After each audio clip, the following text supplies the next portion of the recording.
Hello friends, मैं हूँ fact भाई।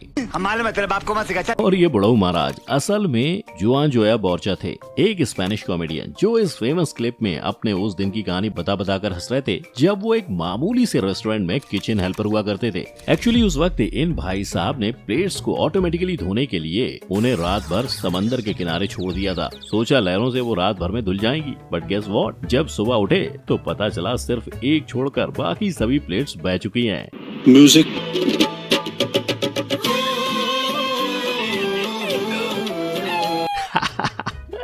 यही सोच रहे हो ना कि कोई इतना मीम मटेरियल कैसे हो सकता है? वेल, ये अकेले नहीं है। अपने हर कैरेक्टर में जान डाल देने वाले इरफान खान भी एक बेहतरीन एक्टर के साथ एक ऐसे मीम रह चुके हैं जिनके मीम ने लाखों लोगों की जान बचाई। कैसे और किस मीम से? अरे बताता हूँ, रुको जरा, सबर करो। पर पहले इसे देखो। क्या आपको पता है, हम आज भी इनके हंसी सुनकर हंस तो रहे हैं, पर ये अब इतनी दूर जा चुके हैं कि इनकी हंसी को कोई दोबारा नहीं सुन पाएगा।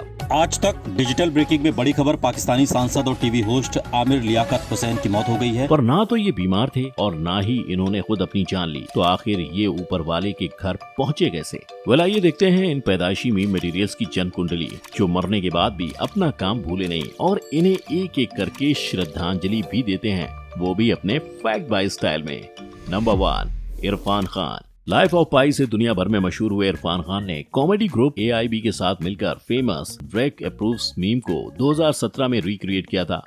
आओ कभी हवेली पे, एम ही फन के लिए। बट गेस व्हाट, पाई की वैल्यू की तरह अगले तकरीबन 3.14 साल के अंदर हमारे सबके चहेते इरफान की लाइफ कोरोना इन्फेक्शन के चलते हमेशा के लिए खत्म हो गई। वर्स्ट पार्ट, अपनी मौत से कुछ दिन पहले उन्होंने अपने बेटे बाबिल खान से ऑलरेडी कह दिया था कि I am going to die. पर कोई बात नहीं, अपनी खुद की जान गंवाने के बावजूद इरफान खान ने कई लोगों की जान बचाई है, क्योंकि उन्हें श्रद्धांजलि देते हुए मुंबई पुलिस ने ट्विटर पर उन्हीं के इरफान अप्रूव्स मीम को सोशल डिस्टेंसिंग की अवेयरनेस फैलाने के लिए इस्तेमाल किया था। क्या बात है सर, क्या बात है सर। स्मार्ट नहीं। Number 2, grumpy cat. कहते हैं जब आप किसी कुत्ते को खाना देते हैं तो वो सोचता है कि आप भगवान हो, पर वहीं जब आप किसी बिल्ली को खाना देते हो तो वो सोचती है वो भगवान है। वेल, टार्टर सॉस उर्फ grumpy cat was no different. Madam का चेहरा हमेशा ऐसा आकड़ में रहता था। तेरे में किस बात का एटीट्यूड है भाई? और वजह बिल्कुल सिंपल। 2012 में रेडिट और इमगल पर पोस्ट होते ही मोहतरमा का पहला फोटो 2 दिन में ही 1 मिलियन हिट्स पार कर गया था। नतीजा, महज 2 साल में पहले तो इन पर grumpy cats worst Christmas ever के नाम से एक मूवी बन गई और फिर 2015 में San Francisco world famous Madame Tussaud wax museum में इनका एक मोम का रोबोटिक पुतला बन गया। शोहरत देख रहे हो, 3 साल में तहलका। वो अलग बात है कि 2019 में यूरिनरी ट्रैक्ट इन्फेक्शन के चलते असली भगवान को प्यारी हो गई, पर क्रेडिट देना तो बनता है, कहीं मैडम बुरा ना मान ले। Number 3, Rocky Lockridge. Best cry ever के नाम से मशहूर ये रोतलू चेहरा असल में former boxing champ Rocky Lockridge का है, जिन्होंने 80s के दशक में अपने जमाने के लेजेंडरी बॉक्सर रॉजर मेवेदर तक को धूल चटा दी थी। क्या हुआ, सोच रहे हो कि इतना सक्सेसफुल आदमी फिर यूं टीवी पर इतना फूट कर क्यों रो रहा है? तो भाई लोग, ये सारा माल फूंकने का नतीजा है। सक्सेसफुल होते ही सक्सेस रॉकी के सिर में घुस गया था और नशा उनकी नाक में। अब ऐसे में उनका परिवार करता भी तो क्या, सो वो इन बुरी आदतों से रॉकी को वापस पीछे खींचने के लिए उन्हें इन्वेंशन नाम के एक अमेरिकन शो में लाए और उनके सामने अपना दिल खोल कर रख दिया। Somewhere deep down in my heart, I still love you. अब क्या ये सब सुनकर वो सुधरे? देखो, मुझे तो नहीं पता, मुझे बस इतना पता है कि 2019 के हार्ट स्ट्रोक के बाद वो अब इतने हाई हैं कि उन तक पहुंचने के लिए हमें बुर्ज खलीफा से छलांग लगानी पड़ेगी, वो भी बिना पैराशूट के। तू इसके साथ मत घूम रे, तू पागल हो जाएगा। अब जा। नंबर 4, आमिर लियाकत हुसैन। ये नाम कहीं सुना हुआ लग रहा है ना? नहीं? अच्छा ये सुनो, क्या ये सुना हुआ लग रहा है? यही है आमिर लियाकत हुसैन, पाकिस्तान के पॉपुलर टेलीविजन होस्ट पॉलिटिशियन जो इसी साल 10 जून को वाह करते कराची में चल बसे, वो भी एकदम रहस्यमय परिस्थिति में। कोई नहीं जानता कि क्या हुआ। औरत का चक्कर बाबू भैया, औरत का चक्कर बहुत बेकार होता है। वेल, हो सकता है, क्योंकि भाई साहब की लाइफ में 1 2 नहीं बल्कि तीन औरतें थी। पहली बीवी सैयदा बुशरा आमिर से इन्हें 2 बच्चे थे, पर इन्हें प्रोडक्शन जारी रखना था, सो इन्होंने 2018 में सैयदा तूबा अनवर से शादी की। 3 साल तक काम चलाया और फिर 2022 में चल पड़े 18 साल की सैयदा दानिया शाह को फांसने। क्या उन्हें सफलता मिली? जी हाँ, बिल्कुल। फरवरी 2022 में साहबजादे तीसरी बार घोड़ी चढ़ चुके थे। खैर, इस बार शायद 3 तिगाड़ा काम बिगाड़ा हो गया। तीसरी बीवी को आगे बस 3 महीने ही हुए थे कि साहब का स्वर्गवास हो गया। नंबर 5, हेथ लेजर और जोकर 2008 की फिल्म द डार्क नाइट से इस डायलॉग के लिए सबसे ज्यादा मशहूर है। Why so serious? पर क्या आपको पता है, इस मूवी के कुछ महीने पहले और बाद में हेथ लेजर की हेल्थ और लहजा दोनों हिल गया था। जी हाँ, मीडिया रिपोर्ट्स कहती है कि इस मूवी रोल में अपनी साइकोपंथी बाहर निकालने के लिए हेथ ने अपने आप को एक होटल के कमरे में करीब महीने भर के लिए बंद रखा था। नतीजा, इस मूवी की फिल्मिंग खत्म होने के बस कुछ ही महीनों बाद हेथ मेडिसिन ओवरडोज से अपने घर में मरे हुए पड़े मिले। स्टली इस इंसिडेंट के 4 साल बाद 2012 में क्विक मीम वेबसाइट पर एक जोकर माइंड लॉस नाम का एक पेज लॉन्च हुआ और उसके जोकर के एवरीवन लूजेस देयर माइंड वाले मीम्स सोशल मीडिया पर वायरल कर दिया। नंबर 6, हैराम्बे।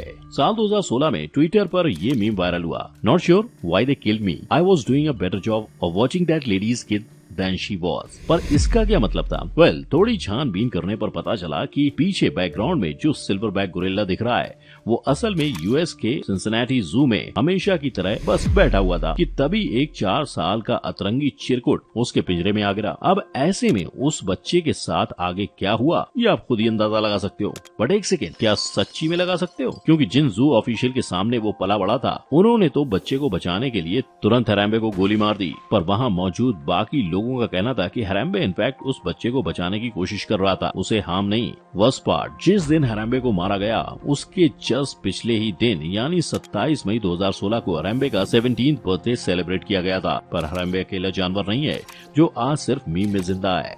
नंबर 7, डॉगे। ये चेहरा याद है? जी हाँ, वही जो आजकल क्रिप्टो करेंसी डॉगे कॉइन की पहचान बना हुआ है।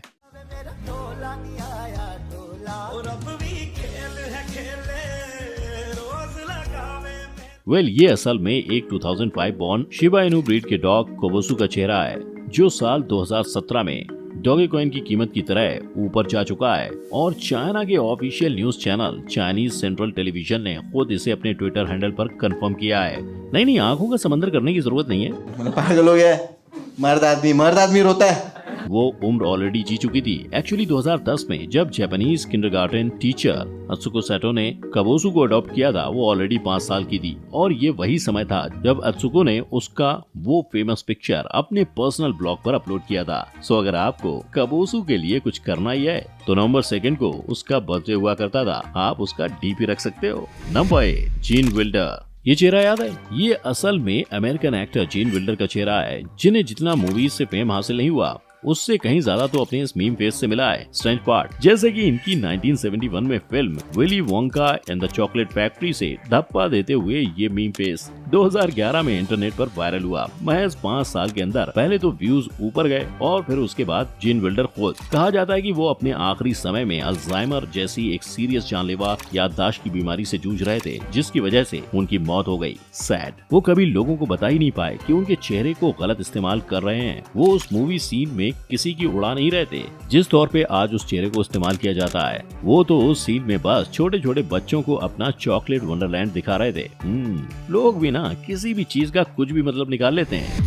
नंबर 9, ग्रीनी गर्ल उर्फ कैलिया पॉसी। इमेजिन आप दुनिया भर में बहुत ज्यादा फेमस हो पर एक पायलट बनने के लिए आपको पढ़ाई के नाम पर सुबह सुबह घिसनी भी पड़े। ऐसे में आप क्या करोगे? मे भी अपने दिल पर पत्थर रखकर कोई एक चीज चुनोगे, राइट? वेल, TLC नेटवर्क पर चले टॉडलर्स एंड टेरर्स शो से फेमस हुई कैलिया पॉसी का ये ओवर एम्बिशियस या अति महत्वाकांक्षी चेहरा देखकर लगता है कि वो किसी एक चीज के साथ खुश होने वाली थी। बिल्कुल नहीं। कैलिया की मां के अनुसार वो एक कमर्शियल पायलट लाइसेंस और सक्सेसफुल एक्टिंग करियर दोनों चाहती थी। पर इसी साल मई में अपने वॉशिंगटन DC वाले घर में खुदकुशी करने के बाद आज उनकी सिर्फ एक ही चीज जिंदा है, एक मीम वर्थी चेहरा। Number 10, Moin Akhtar. Artist, humorist, comedian, impersonator, host, writer, singer, director और प्रोड्यूसर। आप नाम गिनते गिनते थक जाओगे पर मोइन अख्तर के काम खत्म नहीं होंगे। दुनिया को इस मीम से नवाजने वाले अबे साले, तभी मेरा माफ करना, गुस्से में इधर उधर निकल जाता हूँ। ये पाकिस्तानी कलाकार अपने 45 साल के करियर की शुरुआत सिर्फ 13 साल की उम्र में अपनी पहली स्टेज परफॉर्मेंस से कर चुके थे, जहां ये चाचा शेक्सपियर के the merchant of Venice play में शाइलॉक का किरदार निभा रहे थे। तू फिक्र मत कर मेरी बहन, जब तक तेरा भाई इस घर में मौजूद है कोई तुझे कुछ नहीं कर सकता। इनका नाम कम और इनका काम ज्यादा बोलता था, तभी तो इन्होंने इंडिया के लेजेंड्स मेरा मतलब दिलीप कुमार, लता मंगेशकर और माधुरी दीक्षित के साथ स्टेज तक शेयर किया। जब 22 अप्रैल 2011 को हार्ट अटैक से ये कराची में मरे तो इन्हें रुखसत करने के लिए हजारों लोग पहुंचे थे। पाकिस्तान के ये कलाकार इतने उम्दा थे कि जॉनी लीवर, जावेद अख्तर और शत्रुघ्न सिन्हा जैसे कलाकारों ने इन्हें ट्रिब्यूट भी दिया। एनीवे, इनमें से कितने मीम हीरोज की मौत के बारे में आप पहले से जानते थे? क्योंकि अब आपके लिए एक ट्रिक क्वेश्चन है। आज जितने भी मीम हीरोज की हमने बात की है उनमें से एक की मौत बस एक अफवाह थी। क्या आप जानते हैं वो कौन है? अगर हाँ तो अपना जवाब नीचे कमेंट सेक्शन में जरूर लिखना, और अगर ये वीडियो पसंद आया हो एक तो लाइक और शेयर ठोक दीजिए, महाकाल का लाइक और शेयर ठोक दीजिए, 5000 लौटे दिख जाना चाहिए। चलिए फिर मिलते हैं अगली वीडियो में, तब तक के लिए जय हिंद।